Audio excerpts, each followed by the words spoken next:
High বন্ধুরা, আজকে আমি আলুর একটা রেসিপি করব। তার জন্য আমি কড়া বসিয়ে দিয়েছি।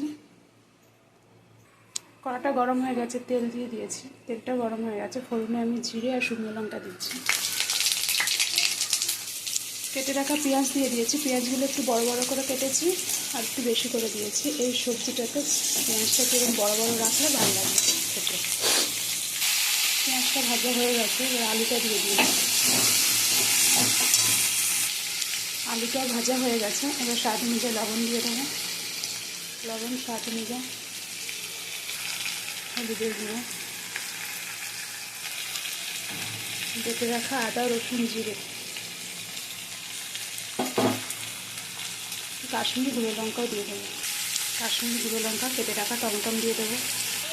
কেটে রাখা টমেটো এবার ভালো করে কষাবো যতক্ষণ না মশলা থেকে তেল ছেড়ে দিচ্ছে। মশলা থেকে তেল ছেড়ে দিয়েছে, এবার জল দিয়ে দেবো। জল দিয়ে দিয়েছি। এটা একটু কষা কষা হবে না, ঝোলঝোলই হবে। একে তো আমি আলুর ঝোল বলি, আপনারা কে কী বলেন আমাকে কমেন্টে জানাবে। আলুর ঝোলের রেসিপিটা আমার হয়ে গেছে। রেসিপিটা যদি ভালো লেগে থাকে তাহলে একটা লাইক, শেয়ার, কমেন্ট আর সাবস্ক্রাইব করে দেবেন। আর একবার অবশ্যই ট্রাই করবেন। Thank you.